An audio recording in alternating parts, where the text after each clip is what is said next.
I'm Sarah Davidson and I'm the Director General Communities at the Scottish Government. I've been in the civil service for 22 years now, which I find slightly frightening.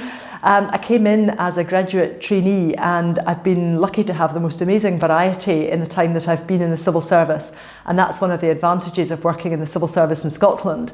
So I've had a variety of political administrations. When I first started, I was working for a Conservative government. I've since then worked for a Labour government, for a Labour Lib Dem coalition, and now obviously under an SNP administration.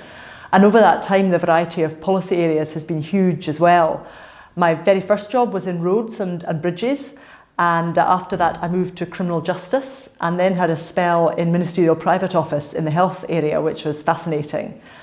I went to help set up the Scottish Parliament on secondment in 1999, which really helped me to see the business of government from the other end of the telescope. And I was there for about 4 years, ultimately acting as the director of the Holyrood Building Project, which was another huge learning curve again after doing traditional policy jobs. I came back into the Scottish Executive after that, and my first job on return was to implement the smoking ban in 2006. And after that I did some interesting corporate roles, helping out with the machinery of government. I was Director of Communications and Marketing and briefly Director of HR. And my last job before I became Director General was as Director of Local Government and Communities. And there's quite a strong similarity between some of the key issues there and what I'm dealing with now, although I've got a broader portfolio which also includes housing, social security and our digital internal systems and wider digital strategy. When I look back, I think I've been really lucky over that career in that, generally speaking, I think that I've been encouraged by lots of people to do lots of interesting things, and I find it really hard to think of anything that's actually stopped me doing what I wanted to do. I think if there has ever been anything, it's been more about my own personality, and when I look back I sometimes wish I'd been prepared to take some more risks of maybe going and working abroad for a while or stepping completely out the civil service for a while. And certainly when I'm talking to people who I mentor now or who work for me who are early on in their career, I do encourage them to push themselves to take some of those risks that maybe I wasn't as pushed as hard to do as I might have been. I also think when I look back that I was lucky that I got a chance to do what I think of as young people's jobs when I was young. So for example, those years when I was in ministerial private office were prior to devolution, so the focus of ministerial life during the week was in London in term time. And because I didn't have any particular commitments at home at that time, I could jump on the sleeper on Sunday night to London, have 4 days down there and enjoy all the fun of that without the conflicts that come with trying to manage that around domestic life.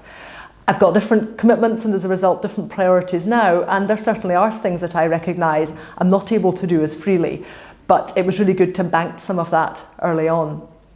I first got involved in WiPSL when Elma Murray brought it to my attention. I already knew that there'd been some discussions going on between her as a representative of Solus and senior women working both in central government and in police and elsewhere, recognising that quite often for women in all walks of life, including public services, there are some barriers to progression, and there are certain issues which particularly affect women in the workplace where it can be really helpful to come together and talk about shared issues and shared concerns and provide a bit of support, and more often than not just to share experiences. And I was hugely supportive of that. I've been involved in things like that within my own organisation and within the wider civil service. And therefore I was really keen that we not only put our names to WiPSL but also did things to help encourage women from the Scottish Government to participate in it and to get help for themselves from that really valuable wider network.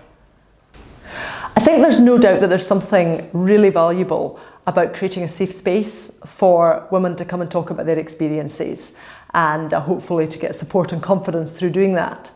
But I think there's also a wider potential value that can come out of that, which is about our aspirations for the public service workforce as a whole, which is just that we get to know each other a bit better and to find it easier to put ourselves in each other's shoes and to understand how the wider Scottish public service ecosystem works. And in my experience, it's far easier to do that when you're building on a foundation of good personal relationships than it is to do it in a theoretical or hypothetical space. So as well as finding career support and mentors and so on, which is important and I hope women will do, I would also hope that there would be opportunities for work shadowing and for spending time in and amongst each other's organisations, which would mean that we all collectively drive forward the agenda for Scottish public services and an improvement in outcomes through those, as much as building our own careers and our own confidence. I have been thinking quite a lot recently about women who were pioneers in their time in shifting things for women, and particularly women in the workplace. I'm very conscious that within living memory, many women in roles in the public services had to leave their jobs when they got married, which seems just incomprehensible to many of us now. And we shouldn't forget that there was a fight fought and won by women to be able to combine all sorts of different aspects of their lives. I was at a memorial service in Edinburgh just this past Saturday for a woman who just died in her 90s, who had done some very brave things in her earlier life in order to change the position of women in a range of different contexts in Scotland, and caused a lot of controversy at the time to achieve many things which I and my children will take for granted.